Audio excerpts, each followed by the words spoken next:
As The Voice Season 27 playoffs neared their peak, the stage at Universal Studios Hollywood was blazing with excitement on a cool November evening in 2024. The competition had reached a fever pitch. With the kind of electricity that could only be sparked by a competition with enormous stakes, the atmosphere was electric with anticipation, and the audience was vibrating with excitement. Tonight was the night when RENZO, a powerhouse hailing from Miami, Florida, was about to take the stage. He was equipped with Hozier's soulful hit, Too Sweet, and a presence that had already earned him a fan favorite.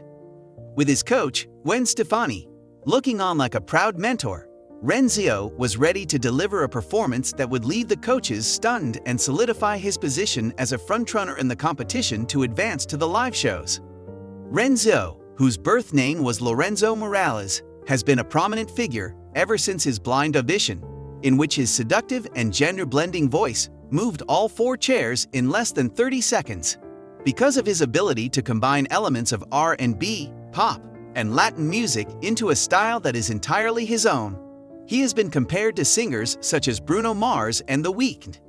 Having referred to him as a star waiting to explode, Gwen had immediately taken him on board for her squad. Now in the playoffs, the stakes were lower than they had ever been before. RENZO had selected a song that was both a bet and a statement. Too Sweet, a track that demanded vocal precision, emotional depth, and obvious charisma. The live shows were on the line, and RENZO had picked a song that was both to gamble and to make a statement. A quiet fell over the gathering as the lights on the stage began to darken. A backdrop of amber and scarlet lights that pulsed like a heartbeat served as the backdrop for the set, which was designed to be simple but powerful. A single spotlight was directed upon RENZO. He was wearing a tailored black blazer with gold embellishments, his dark hair was slicked back, and a single silver chain caught the light. He stood straight and exuded confidence. The audience, which consisted of a lively mixture of yelling fans, families, and prominent members of the industry, leaned forward in their seats. Performing Hozier's Too Sweet, Here is RENZO, thundered Carson Daly, whose voice reverberated around the recording studio. The music began with a seductive bass line and a delicate guitar riff, and the opening notes of the song seemed like they were floating through the air. The tone of RENZO's voice was calm and collected, as if velvet had been placed over steel. He added, "It is not possible to say that I am an early bird because it is 10 o'clock before I say a word to you." The listener was immediately captivated by his deep, smoky tone, which was a rich quality of his voice. It appeared as though he was singing to each and every viewer at home as he moved with an effortless swagger, his hips swaying slightly and his eyes locking with the camera. The studio had a more private and intimate atmosphere, giving the impression that he was performing in a bar with dim lighting rather than on a national platform. It was RENZO's star power that distinguished him from other musicians. It was an ethereal quality that emanated from every gesture and every song. Instead of being the cover, his performance of Too Sweet was more of a reworking of the song. He added tiny vocal runs that swirled around Hozier's melody without overpowering it, giving the song a Latin flavor that he injected into it. During the lyric, "You're too sweet for me," he allowed his voice to gradually transition into a deep growl, and then he rose into a crystalline falsetto, which caused a ripple of gasps to spread throughout the audience. During the performance, a young fan in the front row clung to her friend's arm and mouthed the words, "Oh my God." An elderly couple who were sitting toward the back of the room trembled as they were captivated by his performance. The coaches were fully captivated, with her hands tightly clutched together. Gwen Stefani stood with a beaming smile on her face, her distinctive red lipstick shining brightly under the spotlights. John Legend, who is known for his expertise in vocals, went through his notebook and scribbled furiously while nodding his head in agreement. In a manner that was undeniably charming, Reba McEntire, who was a legend in her own right, fanned herself with a mischievous smile. Leaning back in his chair, Snoop Dogg arched an eyebrow, his signature coolness giving way to real wonder instead of his usual coolness. The room was under RENZO's authority, and no one could tear their gaze away from him. At the point as the song reached its chorus, the stage was engulfed in a dazzling display of lights, with golden beams slicing through the air, which mirrored the intensity of RENZO's performance.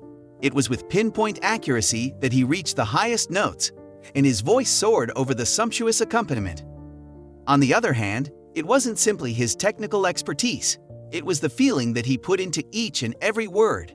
There was a mischievous defiance in his tone when he sang, "I take my whiskey neat, my coffee black, and my bed at 3," which was a wink to the audience that stated he owned this moment. He was proving that he was the master of this moment. Cheers were heard from the crowd, and several of the people stood up to dance while they were seated. The cheeks of Renzo's family were lit up with delight as they watched the performance on a monitor backstage. The tears in his eyes were wiped away by his mother, who had come from Cuba and brought him up listening to salsa and soul albums.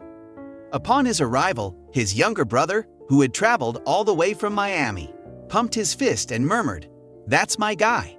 They were aware of the sacrifices that Renzo had made over the course of many years, including years of performing in small venues and barely making ends meet, all for the opportunity to perform like this. He was demonstrating tonight why it was well worth it. It was on the bridge that Renzo had the most success. The cadence of his singing slowed down, and he sang with a voice that was raw and emotional. "You're too sweet for me, too sweet for me." As a result of the band's departure, all that was left was a single piano note and his voice, which was exposed and strange. Because of the silence, the audience held their breath, which served to highlight the significance of the moment. Then, as the band came back together, Renzo unleashed a vocal run that was both smooth and thrilling, prompting a surge of applause in the middle of the song. This sort of accomplishment is quite uncommon on The Voice. Renzo formed a position as the final notes went away, with one hand on the microphone stand, his chest heaving and a smile growing across his face. The studio went and blew up. The audience spontaneously rose to their feet, and their applause caused the rafters to shake. In a frantic manner, signs that said "Renzo rules" and "Team Gwen" were waved. "Give it up for Renzo!" Carson Daly's voice pierced through the soundscape.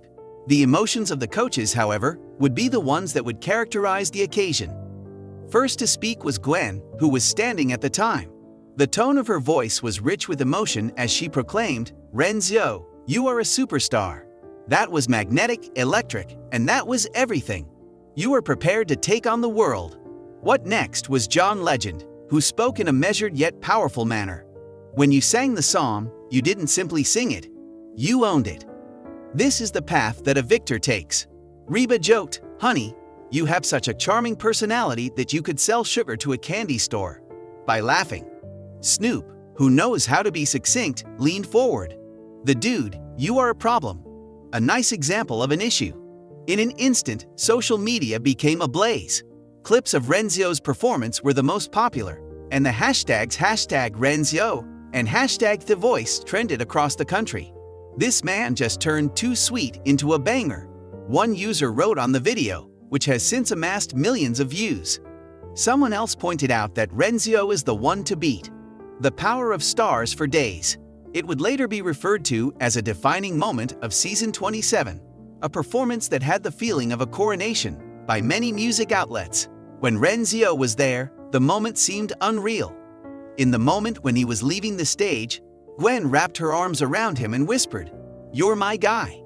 While he was backstage, his teammates surrounded him and cheered loudly around him. However, the true success for Renzo was the relationship that he had established with the audience, the coaches, and himself. He had exposed his innermost thoughts and feelings, and he had left everything on the stage. The playoffs would continue, and Gwen's choice was right around the corner. Renzo had left his mark, however, regardless of the outcome of the situation. It was a night in November of 2024 when he did more than just perform. He ignited, demonstrating that his star power was indisputable, a force that would shine brightly beyond the confines of the Voice program.